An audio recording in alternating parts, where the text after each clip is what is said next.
sourdough cinnamon rolls? Let's go. All right guys, this recipe is fairly easy and they are so delicious, so let's get to it. The first things first is you can mix up the dough with your hands, but this recipe is way easier with a stand mixer, so we're gonna use a stand mixer today. Just wanna make sure your stand mixer has a dough attachment. So put either a regular bowl or your stand mixer bowl on a digital scale. Make sure your scale is zeroed out, and then we're gonna add 125 grams of active bubbly starter. And then make sure your scale is zeroed out, and then we're gonna add 130 grams of milk. And then take a bread whisk or a regular whisk and give it a good mix. And then you'll add 1.5 sticks of melted butter. You don't want it to be hot, so just make sure it's cooled down if you heat it up in the microwave. You're gonna go in with 1 teaspoon of vanilla extract. Then add 2 eggs.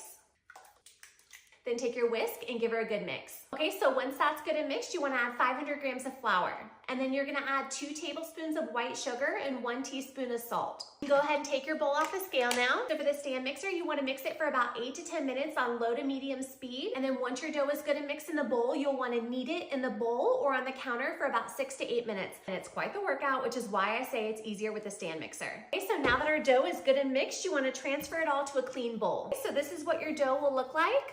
Now we're gonna let our dough rest on the counter at room temperature for 2 hours. You can cover it with a shower cap or a damp kitchen towel. And then after your dough is rested on the counter for 2 hours, you're gonna stick it in the fridge overnight for about 8 to 12 hours. And then in the morning, we'll come back, roll out our beautiful cinnamon rolls, and bake them. Okay guys, I'm back. Okay, so unfortunately my video cut off. You wanna use a rolling pin for this next part. Dump your dough out on a lightly floured surface. Make sure you sprinkle your ball of dough with flour on top, and make sure you flour your rolling pin really well. You're gonna roll out your dough into a long rectangle. You want it to be about 20 inches by 10 inches with a long 20-inch side facing you. This part doesn't need to be perfect. You don't need to bust out a measuring tape or anything. You can kind of eyeball it. This recipe makes about 12 cinnamon rolls. You want each roll to be about 1.5 inches to 1.75 inches when we go to cut them. Okay, so for the filling, I have 2 tablespoons of cinnamon, 1.5 cups of brown sugar, 2 tablespoons of flour, and then we're gonna add in 3 tablespoons of melted butter. You don't want it to be hot, so just make sure you cool it. So we're just adding our 3 tablespoons of melted butter. Just take a fork and get it good and mixed. You just wanna put it all on there and spread it out. You wanna try to get it all as close to the edge as you can without going over. Again, doesn't have to be perfect. I just try to get it to be a nice even layer. Our cinnamon rolls are gonna go into 2 greased 9-inch rounds. If you don't have those, you can also put them into any baking dish you have that will fit them. You can do this one of 2 ways. You can either use a pizza cutter and cut them individually and roll them up, or you can roll up this whole thing into a tight log and then cut your individual rolls. I think I'm gonna use the pizza cutter today. So again, this recipe makes about 12 cinnamon rolls. I'm just going to eyeball it.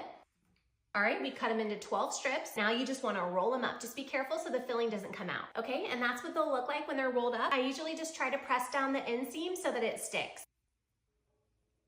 All right, so we are done. This is what it'll look like. Make sure they have space in the pan to grow. You want to let these proof in a warm area for about 2 to 3 hours. You need them to warm up and grow a bit. They'll be nice and puffy and you'll know they're ready to bake. Or what I like to do to speed up the process is put these into the oven with the light on. That'll get them nice and warmed up and they'll get puffy quicker. Also, make sure you do cover the top. I cover mine with a shower cap. All right, I'll be back in a couple hours. Hey guys, it's been 2.5 hours. These have been proofing in the oven with the light on. As you can see, they're nice and puffy. They're not as puffy as I would like, but I have to go pick up my kids from school, so we gotta do what we have to do. These are gonna go into a preheated 400-degree oven for about 20 to 25 minutes. You'll just take them out when they're nice and golden brown. And while those are baking, we'll go ahead and mix up our icing. You can use a hand mixer for this. So 6 ounces of softened cream cheese, 1.5 cups of powdered sugar. Then you're gonna add 2 tablespoons of milk. Just wanna give it a good mix with your hand mixer until it's all the same consistency. All right, guys, these are fresh out of the oven and look how good they look.